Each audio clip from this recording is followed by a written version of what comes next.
Welcome to Everyday Entrepreneurs Everywhere with your host, Chris Parker.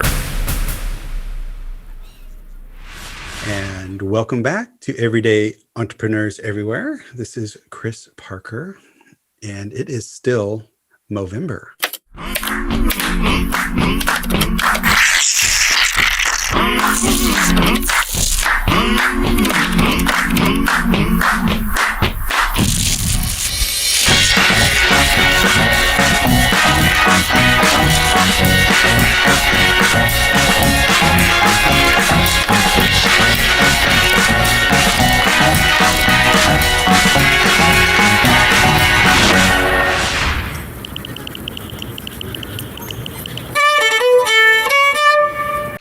So if you're watching on the video, the mustache is coming in. And if you're a first-time listener during Movember, Movember is a worldwide movement and foundation of Mo bros and Mo sisters who are moving their body during the month, or having events, or in some cases growing out their mustache, raising awareness for men's health. And men's health is both physical and mental health. And what I'm asking everyone is to call someone that you care about, and basically just check in and see how they're doing. Let them know that you care for them, let you know that you love them, that you're there for them. And that could make all the difference in someone's life right now during this crazy Corona time. So please take a moment and call someone. You might even do that right now. So just press pause and go call somebody. You might also press pause and go to a podcast called Leading from the Front by Dr. Gary McGrath. And Dr. Gary is my guest today. And so I was on his podcast a while ago, and there is a fascinating group of leaders from, well, I think typically the US, but coming from all sorts of different backgrounds.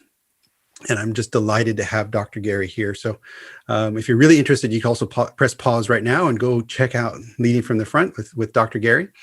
Come back. Now let's just get into it. Dr. Gary, thank you so much for joining. Can you share with us, please, what is it that you do, and why do you do what you do? What is it that I do? So when I go to a networking event, Chris, I always ask the same question. I'll ask the question to you. When people say, what do you do? I say, well, Chris, you ever had a bad boss? And no one has ever had one of those. No. In fact, I learned from one of my podcasters that 71% of bosses, 71% of all employees have had intolerable bosses at some time in their career. That's sad. So I get the same response all the time. People say, well, yeah, I've had a bad boss. And I say, well, I get rid of them. That's my mission in life, is to get rid of bad bosses. Now, our mission is to make good bosses into great leaders with compassionate accountability. So what we want to do is we want to make bad bosses into good bosses if we can. See, the problem in our society, in our life, in our companies, in our businesses, in our nonprofits, is people are thrown into these leadership positions. They're not trained, they're not developed. And we always say we don't train leaders, we develop them. And they end up being bad bosses because they don't know any better. They've not been trained, they've not been developed, they've not been coached. So we coach, train, develop leaders so that they can be good bosses, and then maybe great leaders if the opportunity presents itself. And if they can't do that, I'll try to find a way to get them into an individual contributor's position, because quite frankly, bad bosses are destructive. They without knowing it, they're hurting people, they're hurting their lives, they're creating stress, and they're hurting the organization. I would love to know the percentage of bosses who consider themselves good or great bosses. That must be a 80 or 90%. Kind of. Oh, sure. Everybody thinks I'd be a good boss. Yeah. So again, being a doctor in business development, let me do that again. Being a doctor of marketing and really doing my research on this stuff, the Gallup group says that 84% of the time we pick the wrong person to be the boss. 30% of the population have the basic skills to be a boss, to be a supervisor. I mean, 70% of the population really don't have the skills to be a supervisor. They might be a team lead or, go as kind of a peer leader, that kind of thing. But to be in a management position, only 30%. So what does that mean? So here's the first thing that I've got to share with your listeners. If you want to double your probability of picking the right person for the next promotion, I have a way of doing that. If 84% of the time we pick the wrong person, that means 16% of the time we pick the right person. If 30% of the population can be good bosses, then all you need to do is take all the names, put them in a hat, and you have a 30% chance of getting a better boss. You're frighteningly correct. Yeah, and I can imagine. Yeah, but then there's no room for politics and favoritism and what school you came from and all those things that are really meaningful indicators for greatness. That's right. So what a lot of organizations are doing is they're taking a completely different approach to identifying, selecting, and promoting people based on a more holistic perspective of the person that they're looking to promote. I tell people all the time, especially at a first or a second level, if you want to promote somebody, go interview everybody and find out who they trust and who they would recommend for the job. Because if they start out with a level of trust and respect, they've got a pretty darn good chance of succeeding. Because those interpersonal skills, which are the hardest to learn, are already there. The management skills, time, money, resources, organization, planning, most people can learn those things. But the interpersonal skills with emotional intelligence, a certain level of cognitive judgment, those things can be learned, but it's a lot harder. So I'm sure we're going to get into some of the ways that people can learn some of those things. But before then, we haven't gotten to the why do you do what you do question. So what is your, I guess, personal drive, or dare I say personal mission statement about your own movement that you've created? My personal mission statement starts with holding myself accountable to be the best possible leader I can be, and then helping others do the same. And I've had that since I wrote my first personal mission statement when I worked for the Recovery Leadership Center and the 7 Habits of Highly Effective People back in the 90s. But it started when I was 16, and as a Boy Scout leader came in and changed the whole energy of a troop by establishing a goal and a plan to get there, and the way he said it and the way he motivated us. And it was a matter of a few minutes. And I walked up to that troop leader and I just said, "What was that?" And he said, "That was leadership," and walked away. So I had this word in my head, leadership. So I started reading biographies and studying on it and figuring out what the heck it was. Because I was like, I want to be able to do that. What he did, I want to be able to do that. I want to be able to inspire and motivate, and didn't have any idea whether I had the talent for it or not. So I started training. I mean, at 16, I started figuring out ways to do it, get involved in student council. And when I was in college, I was our dorm president. And of course, I was already in Army ROTC. I got an Army ROTC scholarship to go into the Army, and spent 4.5 years in the Army. And at 25 years old, I was a commanding officer of 120 soldiers. And what I had learned from my family history, because I bring that up, my father, my 4 brothers, myself, and my son have 108 years of military service. And my 3 oldest brothers all enlisted in the Navy. And then my younger brother enlisted later. When I was commissioned as a second lieutenant, my 3 older brothers were standing outside the building waiting for me and saluting me as an officer. And they were all enlisted men in the Navy. Wow. So that history was there. And what they just gave me one little piece of advice, Chris. They said, keep your mouth shut and listen to your NCO, because they're the ones that run the Army and they really know what they're doing. And they were all like chiefs and kind of NCO levels. So it was a little bit brotherly in tongue in cheek, but they're saying, listen to me, listen to us. But it was great advice. It's listen to those people that really know the job, they know the work, and pay attention and learn. And that gave me the opportunity to learn an awful lot in a very young age, and this drive to wanting to be a great leader myself. Yeah, where did the drive come from? Because as 16 in the Boy Scout troop, something triggered you deep and really resonated with you and created clearly this hunger to develop and grow and learn and share. That doesn't happen with everybody. No, and I feel very blessed and fortunate that that spark of desire was in me, because I don't know how to create it.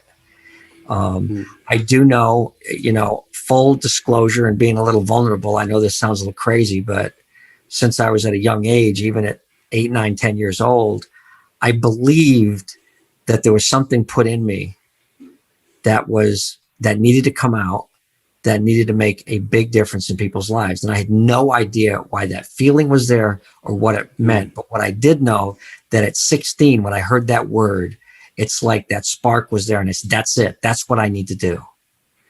And now for 50 years, I've been studying leadership. And I've been on this mission that has been through all kinds of companies and, Army and all. I mean, I could go on and on, manufacturing and software as a service technology companies. And I worked for Novell, a Fortune 500 company at the time, an technology company, all this path to get to what I realized like 15 or 20 years ago, that there's certain things I needed to do, because I saw this with Stephen Covey. It was Dr. Stephen Covey, 7 Habits of Highly Effective People. It was Dr. Ken Blanchard, Situational Leadership, the 1-Minute Manager. I'm like, that's what I need to do. I need to get a terminal degree. I need to write a book, and I need to have my own programs. I have to have my own philosophy around this. And that's what I've developed. And it's a great question. Where did it come from? If you believe in God, it came from God. It's divinely in me that is this passion for what I do that I feel at my age, I'm just getting started. And Novell and Stephen Covey, are you near Utah? I am not, but it's funny. I'd never made that connection before, but you're right. I was out in Salt Lake City a lot when I worked for Novell. I would travel to Provo, Utah, where their headquarters was. And when they went through some challenges in 2001, 2002, I ended up leaving and moving to Raleigh, North Carolina to work for another technology company. But, just a quick aside, Chris, because the CEO at the time left Novell and went to work for this small $90 million internet search engine. And we all looked at that and went, what's this about? Well, that search engine was Google, and his name was Eric Schmidt. So I think he's done okay for himself. I think he's probably done all right. So it's sorry for that aside. I was born in Los Angeles, but I went to university in Utah, and being a non-Mormon in Utah, that was it's a beautiful place and beautiful, gorgeous people, gorgeous society. And I also consider great skiing. And great skiing. And that was sort of my first experience living in a foreign culture, and I think that sort of prepared me to live in Canada and then over here. Yeah. So when you mentioned those brands, I was like, hey, there might be a theme there. So, so coming back to your mission and your programs and your formula, you have a book, The CEO's Journey, that people can download at your website at Statarius.com. In there's a model that I hope we talk about, the Spies model, that really resonated with me, because it's something that I've used a bit, and my version of that model has improved based on our conversation, because it added the social aspect. What is it that, or what do you do? How do you help people on their journey? Like, what is your method and your approach to help leaders become more great? Well, what I learned from teachers like Stephen Covey and Ken Blanchard and other people like that is, when you're trying to teach something complex like leadership, you have to do it in a simple way. And again, there's that dichotomy again, right? Teaching complexity through simplicity. And because it's like it doesn't matter if you're learning a sport, you don't go out and play a game. You learn the technique of certain moves or aspects of it. And, I play tennis, and you learn how to hit a forehand, and you learn how to hit a backhand, and you build on it. And you get better and better as you build. Well, leadership development is no different. So what I've been studying over the years is trying to figure out a way that says, look, these are the basics. These are the things that you have to know how to do in order to be an effective leader. And how do we do that? What's the philosophy of it? And the philosophy starts with it's an inside out process. You have to know who you are and what you are in order to be an effective leader. That means you've got to take this really tough journey of going inside and knowing what's important. And I've taken all of these bits and pieces and I've put them together into this book, CEO's Journey, where I talk about the 7 steps of intentional leadership. And each of those 7 steps has 3 components that we use to coach, develop, train, improve people's leadership capabilities by having a model that we can work against that says, look, these are the things you have to do. And it's Chris, it's just foundational basic stuff and it never gets old. You know, I'll give you one really quick, simple example. We'll go all the way to step 7, which is execute. They say, well, look, if you're going to get stuff done and get it done well, you need to learn to execute. So what's that based on? Well, one of the things it's based on is meetings. Oh, we love meetings, don't we? But he says, so what are the basics of meetings? Well, I'll tell you what the basics of meeting. The first part is meeting cadence. Daily, weekly, monthly, quarterly, annual meetings. Do you have daily meetings, weekly meetings, monthly meetings? And are those meetings, do they have agendas? Are they facilitated properly? Do people know what's expected of them walking in terms of preparation and so on? Because if you do that and you walk out with an action plan, then you're going to have a good meeting. And we in business spend a lot of time in meetings and waste so much time. And when I go into an organization and say, I just want to understand the level of discipline and commitment you have to achieving your goals and objectives. And they go, oh yeah, we're committed. I said, okay, tell me about your weekly meetings. And they go, our what? Yeah, we got a problem. So it's that simple and basic in the things that we do. And each one of the steps allows us to kind of take that look. Steps 1 through 4 is for self, and steps 4 through 7 is team. And, you mentioned Spies earlier. It's part of step 1. Step 1, which is purpose. What's our purpose in the company? What's our purpose ourselves? We got to know. I need to know what my purpose is in order to attach myself to a company that I'm going to commit my time and energy to. If our purpose, if our values are different, we're not going to get along. Well, I wish more people were more meaningful about that. Because I think a lot of people are joining companies for so many other reasons than alignment of purpose. And I'm doing some coaching work with somebody now, and it was that person is a brilliant, idealistic, very rational, and the organization that person's working for is not those things. It's in financial services and it's got some high margins, and they don't, there's not really an external threat truly. And so it allows, it just creates, based on that context, a different environment. And I'm like, your DNA, your purpose is a bit out of sync. So either accept being out of sync, but that will be awkward, or find a new game inside that is somehow resonating with you, or make the move. So. But coming back to Spies, can you share the 5 domains of Spies and how you use sure. it? So as part of step 1, okay, there's 3 components, and Spies is one of them. Personal mission is the other, and mindset is the third. So we've got these 3 components of this, okay. And we were just talking about mission and alignment and values, and that's your personal purpose, and then aligning that to the organizational purpose. But Spies is something I came across years ago, bits and pieces that I put together. Spiritual, physical, intellectual, emotional, and social balance. And I look at this in 2 ways. And I look at my life and I say, okay, am I spiritually balanced? Am I doing the things that makes me feel that I have a connection to a greater purpose? And whether you're religious or not, whether you have a personal relationship with God, is I always liked Wayne Dyer's comments is I don't have faith or belief in God. I know God. So there's a different sense of that, knowing that. So what's your spiritual relationship? What level are you at? Physically, what are you taking care of your body? I mean, you at least do you go to your doctor and dentist every year and get checked, and I'm getting older, so I go to my dermatologist and make sure that my skin's not falling off, whatever the thing is. So you take care of yourself physically, eat right, get some exercise, sleep. If you can eat, sleep, and get some exercise, you're going to be in pretty good shape. Intellectual stimulation. What do you do for intellectual stimulation? Reading is exercise for the mind. You need to read. You need to exercise your mind and open up your mind to other possibilities. All right. Emotionally, trying to understand this idea of interpersonal emotional intelligence, but personal emotional intelligence. Am I aware of what I'm feeling? I was talking to somebody the other day who had just won this big deal, and he was very excited, and he'd been kind of depressed, and he's feeling better. And I said, so how do you feel? And he says, great. I said, that's not a feeling.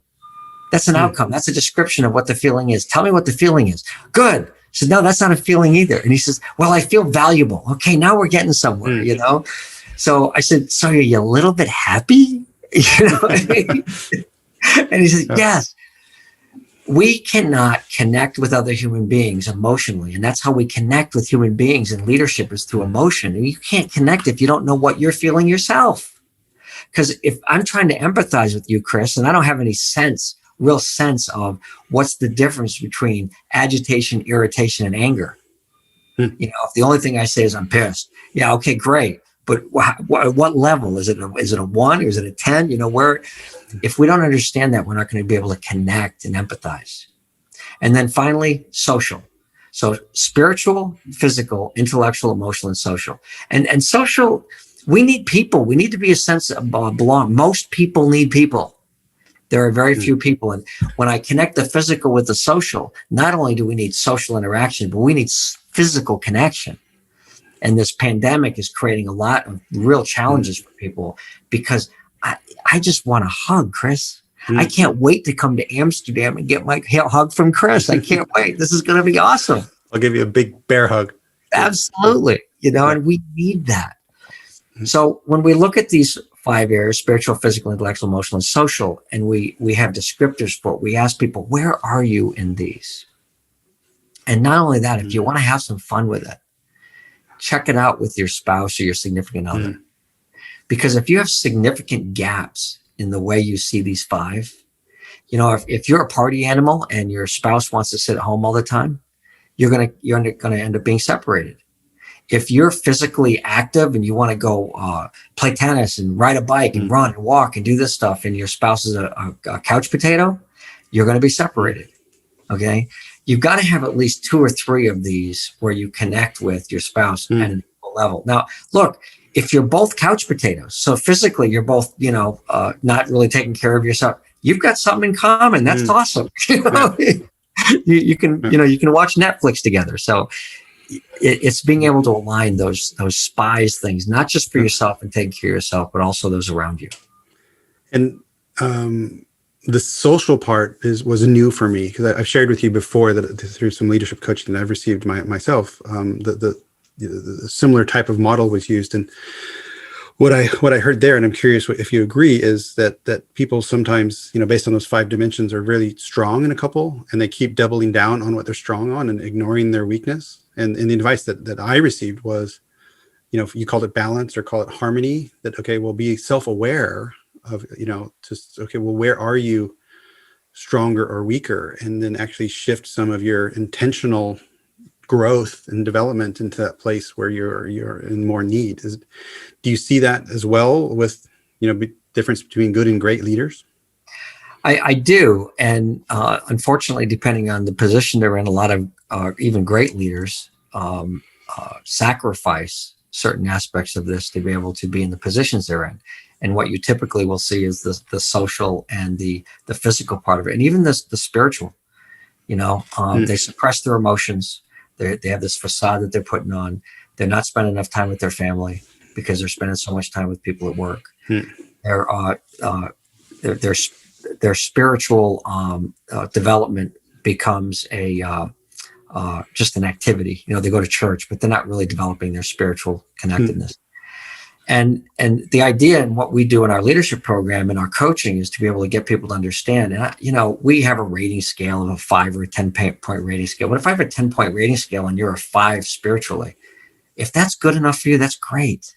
But I can tell you, you're going to suffer in the long time if it's a 1. Yeah. In any of these, right? So a 4 or 5 physically might be really, really good and be okay. Intellectually or mentally, in the I part of it, if I'm going to push myself to be like a 9 or a 10 physically, I'm gonna run a triathlete. You know, I'm going to become a triathlete run a triathlon and do that. And you're like, okay, but that might mentally stress you out so much that it's going to drive you nuts. Is that good for you to go from being a couch potato to being a triathlete? Probably not. So the balance is not just the balance in these 5, but within these, a balance for your lifestyle, for the situation and the context of what you're in right now, with your spouse, with other people, and for what makes you feel comfortable and what is a sense of happiness and joy for you. Yeah, beautiful. I want to learn so much more from you.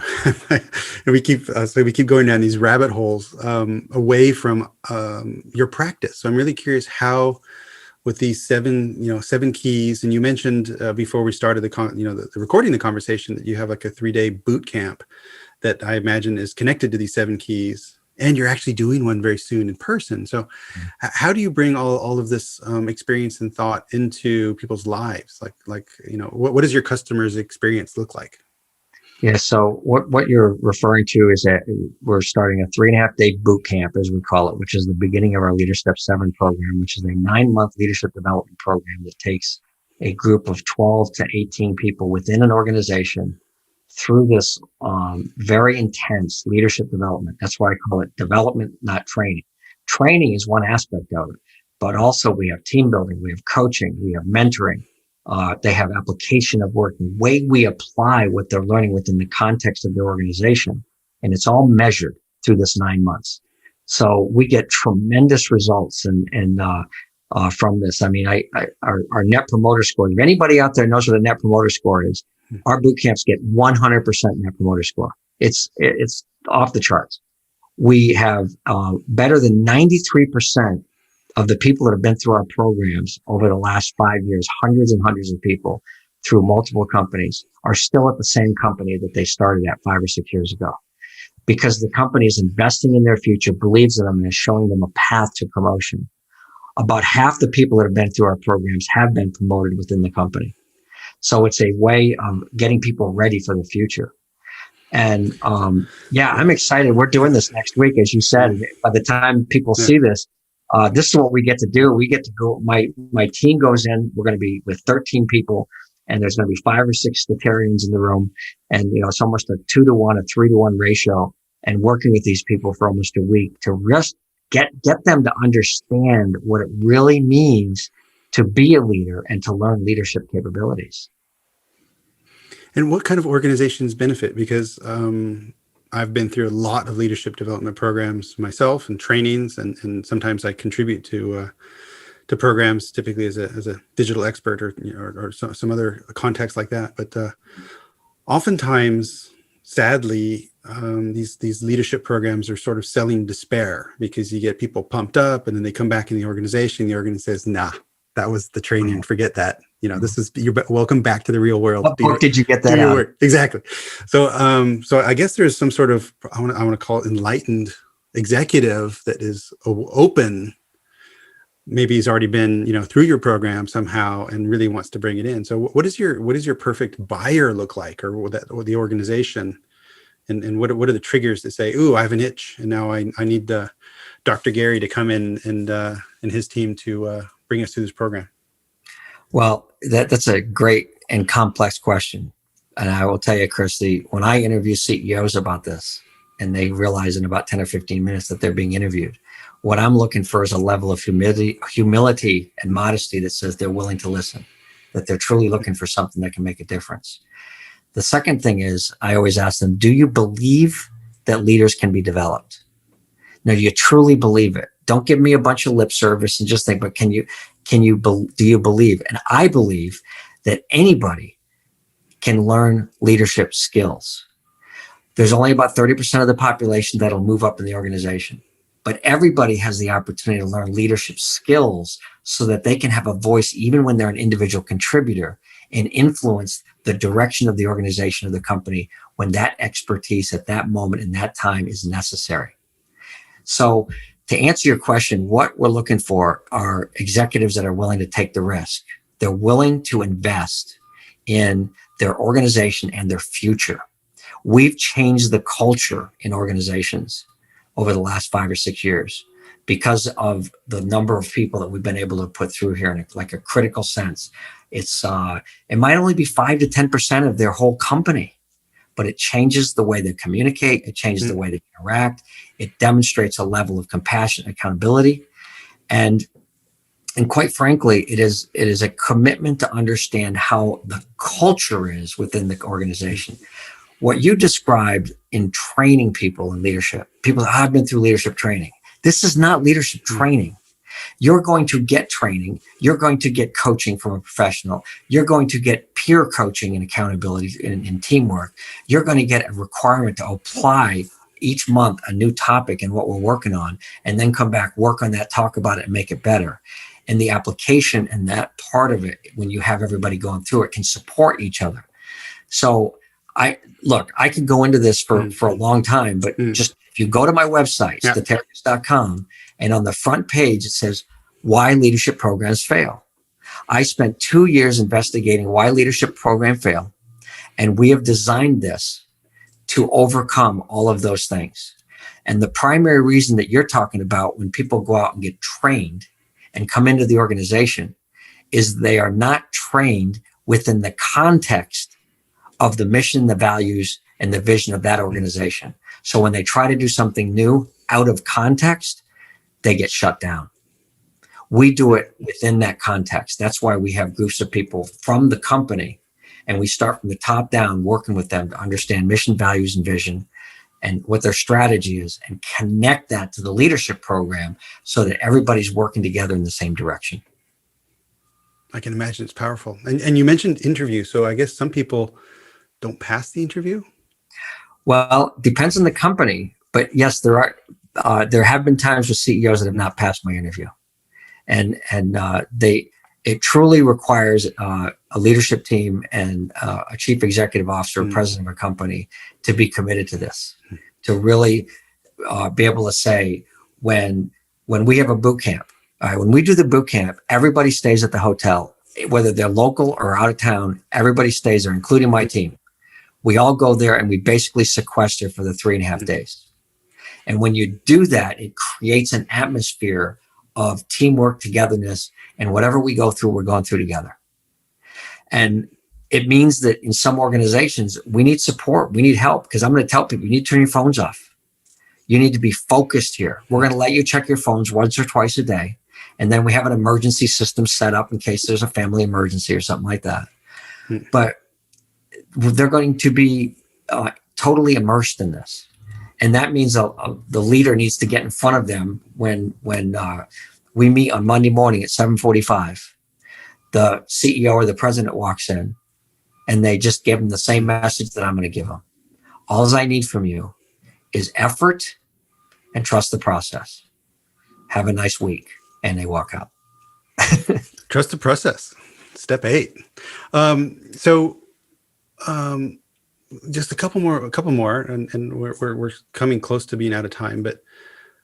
And for anyone listening that wants more of this, Leading from the Front podcast with Dr. Gary and some amazing people. So if you want more of a taste of this, and then of course you can go to Statarius.com, download the book, and download a mission statement builder, which is super valuable as well. But you have I think, brilliant wisdom on compassion versus accountability. And you were sharing me that again a bit before we started recording, but if you don't mind, I'd love you to repeat that, because that is so profound. And I think it's one of those things that once people see it, they can't unsee it. But can you share a little bit, good time, bad time, and accountability versus compassion? Yeah, this is a great time to talk about it with the challenges that we're having with the pandemic, because first of all, our leadership definition is the ability to build relationships so we can achieve our goals together with compassion and accountability. And when we talk about this, what sounds like a dichotomy of compassion and accountability, we spend a lot of time trying to help people understand that typically when people start off as a young, brand new leader, they feel like they're going to be tough. You know, we call them the drill sergeants right out of the Army. You know, going to be tough, hold people accountable, make sure they know what they're doing, and hold the line, hold that line tight. All right, great. Or they want to be the nice gal or the nice guy. They want to, I want to get along. I know I can't be their friend. You know, I know that, but I want to get along, you know, so just, you know, let's see what they want to do and kind of, you know, have that conversation. The problem is that people think that you have to be either or. And that's the problem, is they either be tough or they need to be nice. And the fact is that we have things in parenting that's the perfect parallel to this. It's called tough love.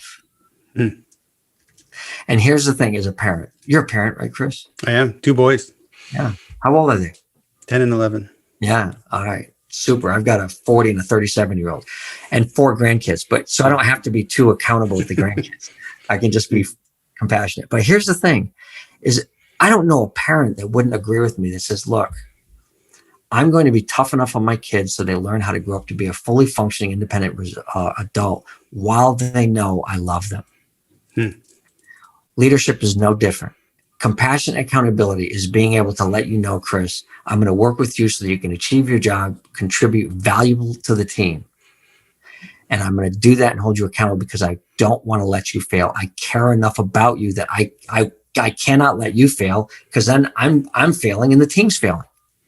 So I care enough for all of us and for you that I'm going to demonstrate a balance of compassion and accountability. What does that mean? That means sometimes I'm going to walk up to you and say, Chris, this is going to hurt, but you're failing. And to be able to say, look, I want to be caring and compassionate to you, and you need to get your stuff together and get tough. I can do both at the same time, but I'm not going to let you off the hook.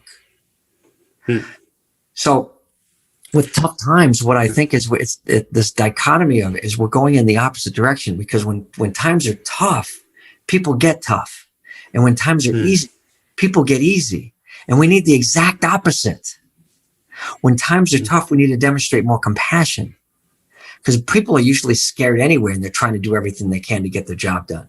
And if they're not getting their job done, it's probably because of something outside of work. And by the way, 85% of all performance problems are because of things outside of work. 85%. So if somebody all of a sudden starts to fail, there's probably something going on in their personal life that they need some help with. Recognize that and ask the question. Same with kids, by the way. Totally. You know, if they're having problems in school, it's because of something outside of school. Most of the time. Or it's bullying, or it's something that's affecting. It's not because they can't work most of the time. Yeah. So good point. When things are really, really good, we need to have high accountability, because people are relaxed and things are easy and it's going. It's like, all right, let's make sure we have a plan.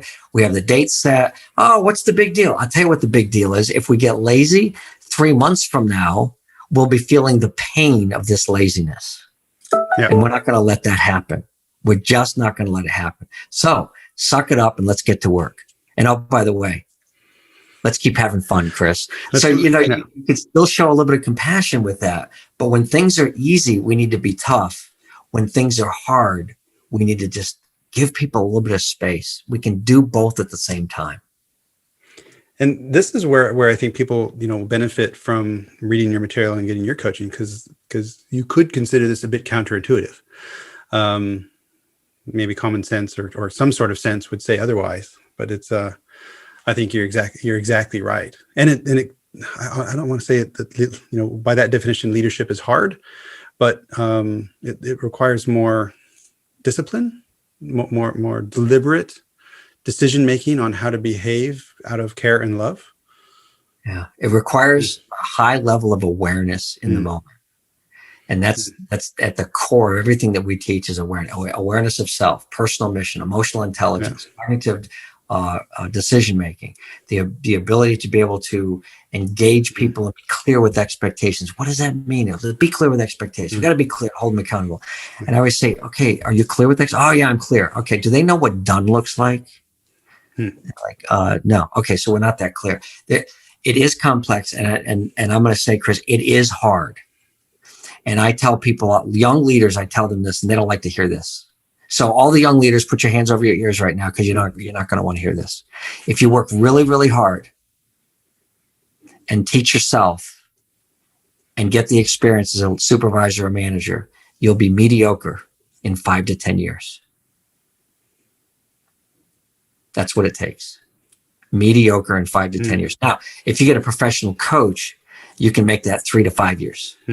But it takes years, because I can communicate with you one way, and then another person on the team, I need to shift that a little bit. And I have to be aware that that shift is necessary in order for me to be clear with the expectations and the communication with that other individual. Yeah, I'm connected some dots. You mentioned Dr. Ken Blanchard. Is that situational leadership? Is that the situational leadership world? And that, okay. I would suggest people, and I'll put a link to the situational leadership book. That is exactly what you're talking about. Do you want to we're there. Do you want to give a few words around situational leadership? Situational leadership is the ability to understand the emotional confidence level of the person and the competence level of the person, and adjusting your style to the needs based on competence and confidence. So it reverses leadership from I'm influencing you and to I need to understand where you're coming from. And first of all, how well do you know this job? So do I need to train you, or do I just need to leave you alone, or is it some mix in between? And what's your confidence level? What's your emotional state? What's your energy level? Are you excited about it, or are you depressed by it? If you're excited about it, I don't need to say anything. But if you're depressed or you're kind of down by it, I need to praise, encourage, and let you know you're making progress, and I'm right here. I've got your back. I'm with you. Okay. Yeah. And for me, this brings up the, and again, coming from parenthood, there's so many parallels here, that fair does not always mean equal.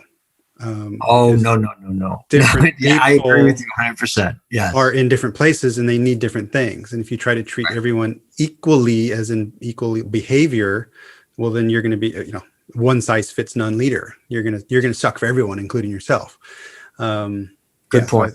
So I think there's definitely some. Yeah, I'm curious that 30% of people who could become great leaders, is it that basis of self-awareness, that awareness that they need to be self-aware? Is that that why the other 70% can't get there? Yeah. Is what you're saying? Yeah. If I knew the answer to that, I'd write a book and say that this one thing is the reason. And I can tell you that there is no one thing. Yeah. And that's part of the problem in a lot of leadership programs, where people are saying, here's the 3 things that you can do. Here's the silver bullet. No, it's not like that. It's complex. You need to understand yourself, others, the context of the situation, the culture, the environment, all of these things in the moment to be able to make the best decision with this individual right now. And that's hard. And as a leader, you have to be willing to do hard sometimes.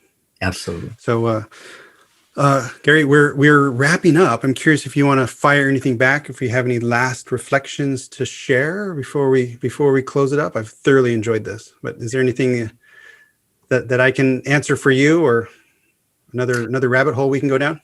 No, I think we need to wrap it up. I just want to thank you for the opportunity to talk about leadership, because I always just really relish this opportunity to be able to get out to more and more people, because it's my mission in life, Chris, and just let people know to keep working hard. That grit and passion and perseverance is the only thing consistent with success. And whatever you're doing out there, just keep working hard at it, and good things will happen. I mean, that's what it's about. Yeah, beautiful words, almost to end on, and keep at it, and good things will happen. I think that's probably part of that mindset dimension of step 1 of the book. And for everyone, you can download the CEO's Journey from Statarius.com. I'll put the link to that in the show notes. Also, I've plugged it a couple times, and I'll plug it again, the podcast, Leading from the Front, so you can get more of the same treatment from Dr. Gary, which is always genius insights.